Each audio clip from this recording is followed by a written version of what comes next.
Welcome करता हूँ आप सभी को यूट्यूब चैनल नर्सिंग ज्ञान में। माय डियर, आपको पता है कि इससे पहले मैं आप लोग को तीन सब्जेक्ट का करा चुका हूँ और अपन यहाँ पे चौथे सब्जेक्ट को लेकर आया है और यह आपका आखिरी सब्जेक्ट होता है child health and paediatric nursing. Okay, तो इसमें हम चाइल्ड हेल्थ के बारे में सारे इंपॉर्टेंट क्वेश्चन देखेंगे। आप लोग देखिएगा, डाउनलोड वहीं से करना है, nursingyan.com पर जाना है और ऊपर में आपको कॉर्नर पर दिखेगा ऐसे 3 डॉट, इस पर क्लिक करना है और क्लिक करने के बाद आपको बहुत सारे ऑप्शन मिलेंगे। उसमें से आपको जीएनएम सेकेंड ईयर पर सिर्फ क्लिक करना है, ठीक है। इसी पर डायरेक्ट क्लिक कर देना है। क्लिक करने के बाद जो ओपन होगा उसी में आपका जो है पीडीएफ चारों सब्जेक्ट का दिया रहेगा। 3 का तो दे दिए हैं, इसका भी अपलोड वहीं पे कर देंगे। ओके, चलिए, और उम्मीद करते हैं कि ये इंपॉर्टेंट क्वेश्चन का लाभ लीजिएगा।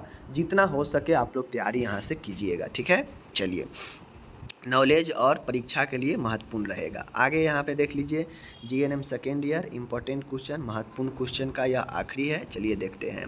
सबसे पहले आपका शॉर्ट क्वेश्चन में देखिए, टेट्रालॉजी ऑफ हैलेट टीओएफ के बारे में आपसे पूछा है, जो कि एक हार्ट से रिलेटेड रोग है। लॉन्ग क्वेश्चन में आपसे पूछेगा हाइड्रोसिफिलस क्या है, हाइड्रोसिफिलस के क्लिनिकल फीचर्स और डायग्नोसिस बताएं। यह जो है हाइड्रोसिफिलस जल भर जाना मस्तिष्क में, कुपोषण क्या है, क्वास्क्यूर और मरासमस में अंतर बताएं, ठीक है। आगे है आईसीडीएस प्रोग्राम के बारे में बताएं, वर्तमान राष्ट्रीय टीकाकरण सारणी बताएं, ठीक है। केएमसी कंगारू मदर केयर के बारे में लिखिए। वृद्धि और विकास को परिभाषित कीजिए और जो कारक वृद्धि और विकास को प्रभावित करता है उसका वर्णन करना है, ठीक है। आगे है, एक निमोनिया से ग्रसित बच्चा है, अस्पताल में भर्ती है, निमोनिया का कारण बताइए, इसके चिन्ह लक्षण बताइए, निमोनिया का नर्सिंग प्रबंध बताइए। यानी सीधा तौर पर क्वेश्चन को घुमाया है। 9 वर्ष का बच्चा का कोई मतलब नहीं है, यहाँ पे बच्चे के लिए आपको निमोनिया हो रखा है तो उसके लिए आपको लिखना है, ठीक है। आगे है, थैलेसीमिया को परिभाषित कीजिए, इसके प्रकार बताएं, इसका नर्सिंग मैनेजमेंट विस्तृत से वर्णन करें थैलेसीमिया का, ठीक है। आगे है यहाँ पे, नवजात पीलिया को परिभाषित कीजिए, नियोनेटल जॉन्डिस, इसके कारण, लक्षण, निदान और चिकित्सीय और नर्सिंग प्रबंध को विस्तार से बताना है। ओके, आगे है, नेफ्रोटिक सिंड्रोम के बारे में परिभाषित कीजिए, नेफ्रोटिक सिंड्रोम के चिन्ह व लक्षण लिखे। एंड आगे है, नेफ्रोटिक सिंड्रोम से ग्रसित बच्चों का नर्सिंग प्रबंध बताएं। ओके, आगे है यहाँ पे देख लीजिए, डिहाइड्रेशन क्या होता है, गंभीर दस्त रोगी के कारण, चिन्ह, लक्षण की सूची बताएं। यानी डायरिया के बारे में पूछ रहा है और डायरिया से ग्रसित बच्चों का प्रबंध कैसे करेंगे।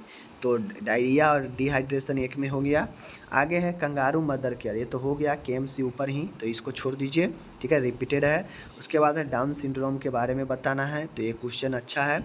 उसके बाद है, प्री मैच्योर बेबी के बारे में पूछ रहा है, इसके cause, sign, symptoms preterm baby का और इसका मैनेजमेंट आप कैसे करेंगे ये पूछ रहा है। आगे है, मेनिंगोसील एवं मेनिंगोमायोसील में अंतर लिखना है, स्पाइना बाइफिरा के लक्षण व प्रबंध बताना है। जो लोग स्पाइना बाइफिरा पढ़े होंगे उनको पता है कि मेनिंगोसील और मायोमेनिंगोसील यह दोनों जो है टाइप्स है स्पाइना बाइफिरा का, तो इस दोनों में अंतर पूछा है और स्पाइना बाइफिरा का प्रबंधन और लक्षण पूछा है।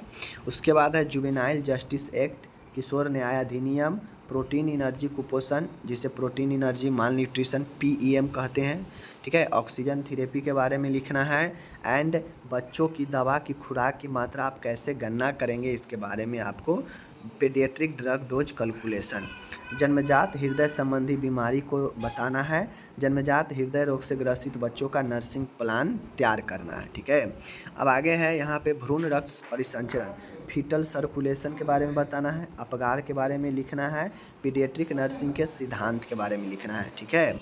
आगे है, वृद्धि और विकास क्या है, ये तो हो गया ऊपर में, ये तो रिपीटेड है, यहाँ पे छोड़िए इसको, ठीक है। उसके बाद है, बच्चों में जन्मजात विकृति का लिस्ट बनाना है, कॉन्जेनिटल डिसऑर्डर का, और इसके कारण को समझाना है, किसी एक पर चर्चा करना है।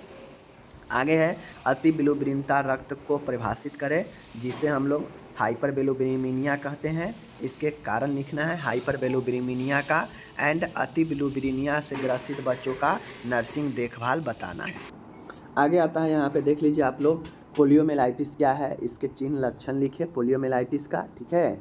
एंड इसके उपचार और नर्सिंग देखभाल बताना है पोलियोमेलाइटिस का, ओके। आगे है एसोफेजियल एस्ट्रेसिया के बारे में क्या होता है बताना है। इसके पांचों मुख्य प्रकार को चित्र के साथ दर्शाना पड़ेगा आपको, एसोफेगल एट्रेसिया, और एसोफेगल एट्रेसिया के मुख्य लक्षण और चिन्ह लिखना है। और गैस्ट्रोटोमी सर्जरी के बाद दिए जाने वाले नर्सिंग प्रबंध बताना है। तो ये आपको हो गया एसोफेगल एट्रेसिया के बारे में। स्तनपान के क्या फ़ायदे क्या नुकसान है बताना है। BFHI baby friendly hospital initiative के बारे में। बच्चों को मूलभूत अधिकार, जो बच्चे के लिए बेसिक राइट है वो बताना है, ठीक है। आगे है अमावती ज्वर, ठीक है, र्यूमेटिक फीवर, अल्सराइटिव कोलाइटिस के बारे में बताना है। कृमि संक्रमण जिसे वर्म इन्फेस्टेशन बोलते हैं। अंडर 5 क्लिनिक, जो आपके अंडर 5 क्लिनिक है। उसके बाद आता है, ये सब शॉर्ट क्वेश्चन है। लॉन्ग क्वेश्चन में आता है क्लेफ्ट लिप और क्लेफ्ट पैलेट क्या होता है, ठीक है। बिदर रोस्ट, खंड तालु, इसके ऑपरेशन से पहले ऑपरेशन के बाद का केयर बताना है, ठीक है। और बच्चे की माँ को डिस्चार्ज के समय आप क्या स्वास्थ्य शिक्षा देंगे ताकि वो अपने बच्चों को हैंडल कर सके, इसके लिए, ठीक है। आगे है फोटोथेरेपी क्या है, ठीक है। उसके बाद है फोटोथेरेपी देते समय नर्स की जिम्मेदारी लिखना है। फोटोथेरेपी का साइड इफ़ेक्ट लिखना है, ठीक है। फोटोथेरेपी कब दिया जाता है आप लोग सोचिए। मिजल्स के बारे में बताना है। प्ले एंड प्ले टेक्निक्स के बारे में आपको बताना है, खेल और खेल का तकनीक। आगे है बाल अवस्था में होने वाली समान दुर्घटना और उसके बचाव के बारे में यहाँ पे लिखना है, ठीक है। आगे है यहाँ पे जन्मजात पाइलोरिक स्टेनोसिस, पाइलोरिक स्टेनोसिस के बारे में पूछ रहा है। ये सब जन्मजात रोग है, इसके चिन्ह लक्षण पूछ रहा है। और पाइलोरोमायोटोमी से पूर्व और बाद में देखभाल पूछ रहा है। पाइलोरोमायोटोमी क्या है, ये सर्जरी है पाइलोरिक स्टेनोसिस में, ठीक है। आगे है RDS, रिस्पायरेटरी डिस्ट्रेस सिंड्रोम, श्वसन कष्ट संलक्षण क्या है। श्वसन कष्ट संलक्षण के लक्षण चिन्ह बताना है। और इसमें विस्तार से श्वसन कष्ट का उपचार पूछ रहा है कि RDS का क्या उपचार होगा। आगे है डायफ्रेमेटिक हर्निया, टेम्पर टेंट्रम के बारे में पूछ रहा है, ठीक है। एक प्रकार का अजीबोगरीब जो है बच्चे में रवैया को टेंट्रम टेंट्रम कहते हैं। और पाइका है, ठीक है। उसके बाद आपको डिफरेंस बताना है एपिस्पेडियास और हाइपोस्पेडियास में, ठीक है। उसके बाद है निर्जलीकरण तो हो ही गया है, छोड़ दीजिए। बर्न के बारे में और जुवेनाइल डेलिक्वेंसी अपराध के बारे में बताना है। उसके बाद टाइप 1 के डायबिटीज मेलाइटिस जो कि बच्चे में होता है, उसके बारे में आपसे पूछा जा सकता है। एक क्वेश्चन आप लोग, बहुत सारे क्वेश्चन कैंसिल हो गया, तो एक क्वेश्चन आप लोग यहाँ पे रख लीजिए, इनक्यूबेटर, ठीक है। इनक्यूबेटर के बारे में आपसे शॉर्ट में पूछा जा सकता है, इनक्यूबेटर, ठीक है। इनक्यूबेटर के बारे में आपसे शॉर्ट में पूछा जा सकता है। यह एक डिवाइस है जिसमें बच्चा को रखकर उसे जो है शारीरिक तापमान और वातावरण नॉर्मल बनाकर रखा जाता है। तो ये इनक्यूबेटर के बारे में आप लोग जो है पढ़ लीजिएगा, ओके। चलिए मिलेंगे अगले वीडियो में, आप अपना ख्याल रखिएगा। और उम्मीद करते हैं कि आपको चारों सब्जेक्ट का इंपॉर्टेंट क्वेश्चन मिल चुका है, तो आप लोग बेहतर ढंग से तैयारी कर पाएंगे और एग्जाम में सभी क्वेश्चन को जो भी पूछेगा लिख कर आएंगे, ओके। धन्यवाद।